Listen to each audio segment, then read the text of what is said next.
Good morning, Mike. First, I'd like to take a minute and thank my friend and mentor, Rob Gehring, for letting me do this call today. Normally, I do the sales calls, and very rarely I get to do a service one. They typically don't let us sales guys off the leash too long and out roaming with the general public, you know, the nice people, the logical people in service and parts, math and logic, where we're just kind of artistic English language. We call it Car-English. We also have our own math skills. It's called Arithmetic. And so very rarely do we get to talk to fixed operations people, but I am glad to be able to do this today. Yesterday, I was with a new general manager. He's new to the position. And we were talking about him doing some things to help fixed operations on a daily basis. And one of the things that we did was we went through, and I had him charting for the last month the hours that the technicians turned on a daily and a weekly basis. Because his thought process, and it was kind of an interesting thought process, was that if I measure that every day, even if I'm not skilled yet in fixed operations, the numbers will get better because everyone knows I'm watching. It was a good thought. It didn't work, but it was a good thought. And I asked him how the numbers were progressing yesterday on my visit to his dealership, and he said something really interesting. He said, I just think that these guys are completely caught up on work, and I think they're doing all the work that comes their way. I said, well, that's great. I mean, that's rare, but that's great. How do you figure that? He said, well, pretty much every day, they're pretty consistent in the hours they turn. And so to help them understand what does go on in fixed operations, because it all relates back to human nature, I asked him, I said, when a car salesman that averages 10 cars a month, on the 23rd has 11 cars out, what typically happens to him in the last week? Now, he's got a lot of experience in sales. He said, well, he typically doesn't sell more than one or two. Now, math and logic tells us that from 11, he should finish at 15 or 16. But he doesn't. Why?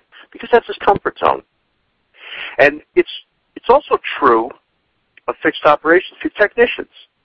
It's true of technicians. It's true of writers. It's true of all of us. We have a certain comfort zone. And much like a salesperson who doesn't dramatically exceed his average, a technician has this very unique opportunity that a lot of people in business don't have. He knows that if he averages 8 hours a day, and he's very comfortable at 40 hours a week, and that's become his standard of living and his standard of expectation. His boss expects about 40, and he doesn't catch any grief there. His significant other wants 40 hours turned a week, and that's her standard of living, then he's good and covered there. And worst of all, if he wants 40 hours a week, then he's good. So he has no apologies to anybody. So on a day when he turns 9 hours, think about the math that starts to work in the head, human nature. Oh, even if I only turn 7 hours tomorrow, I'm right on schedule. Not did I maximize each and every day. Most people don't operate that way in their life, much less in their business life. Did I maximize today? Especially in service, we tend to think, did we get through today? What's a good day in service? A good day is when there's no catastrophe. That's a good day. So, did I get through the day? Did everything get fixed all right? Am I on track? And if you track the technicians, and I had them do this, for the past 6 weeks, I had them track on a graph. And if you do this on graph paper, it's just a wonderful illustration. We went week to week, and he was stunned at how amazingly consistent his technicians were.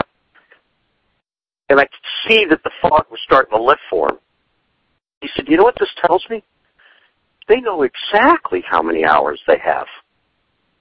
I said, do you know how to tell if your people are doing what you think, which is they're maximizing their time?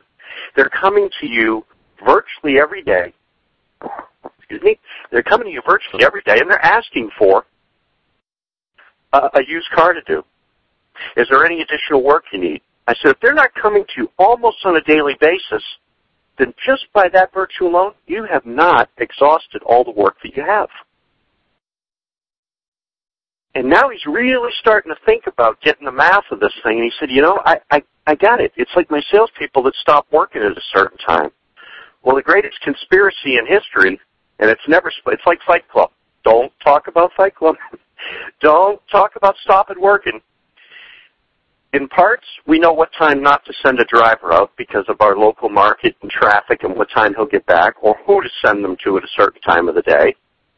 As a technician, we know when not to go up and ask for the next RO, or to potentially find additional work that's marginal that may or may not need to be done for a customer. It's not really a safety issue, and after all, it is 410. So we know what time that we stop when we answer the phone as an advisor. We know what time to cut our day off. And it might be 10:30 in the morning. Well, we're really booked today. How's tomorrow? So we don't speak of this, but it exists in virtually every dealership in the country. So if you want to be more productive, understand the human nature side of this and chart your people, because when you see that consistency, it's unbelievable.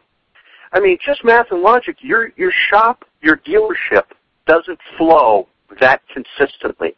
But the majority of technicians do flow that consistently. And there are guys that you have working for you, I'm sure, you work with or beside, and they turn 36 to 37 hours a week. And if I come into the store and I ask you to break down your people, you will say things like, evaluate your own staff now.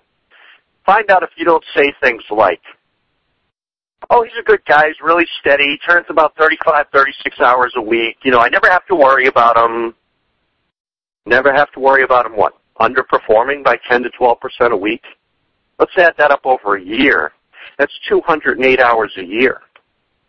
At $100 an hour is how much?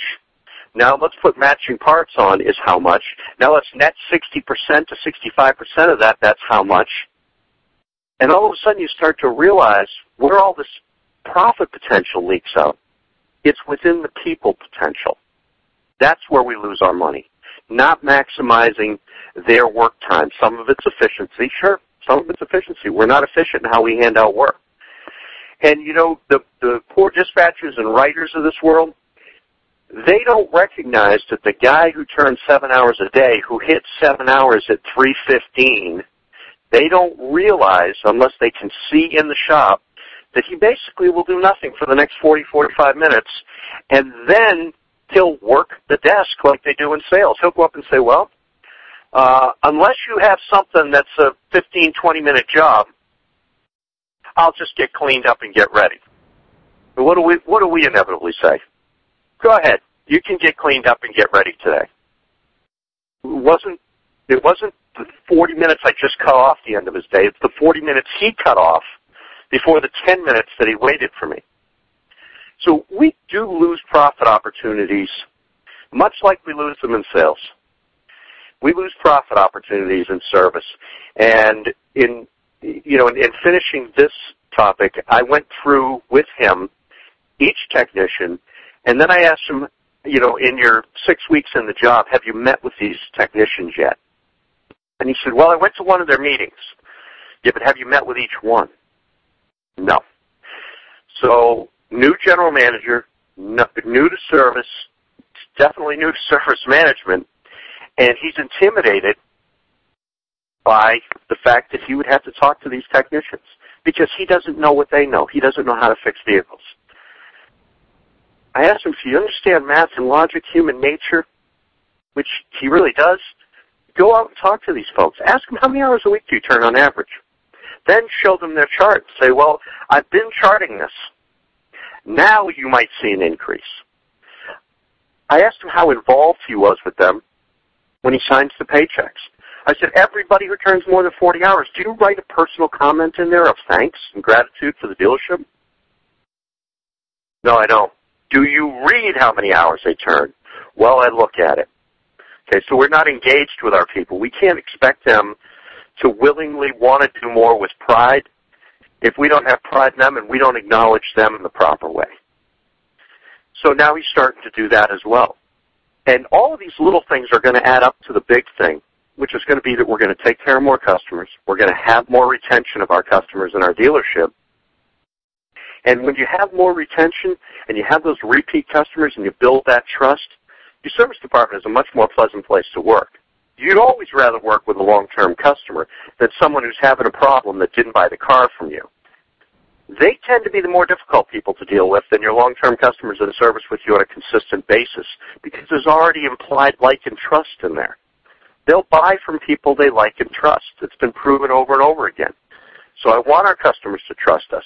So we got to be productive. We have to accommodate their needs. In order to do that, though, it comes down to the common denominator, our people. And if you're not investing time in your people to recognize them, to train them, to care about them, you're not going to get a maximum result for your dealership. So with that, I want to thank you for letting me host this call today. I really appreciate it. And as always, anyone that has any questions, Mike will send out my email address with this, and I'll answer those questions by the end of the day. And if anyone wants to contact me by phone, Mike will also provide that information. And I look forward to speaking to you. There's always a few people every week that I end up speaking with. I enjoy that. So, Mike, thank you very much for hosting this call. And I hope you all have a good day and try and stay out of the cold. Thanks again. We're excited You're welcome. about Thursday, by the way. Take care, Mike. Thank you. Bye-bye.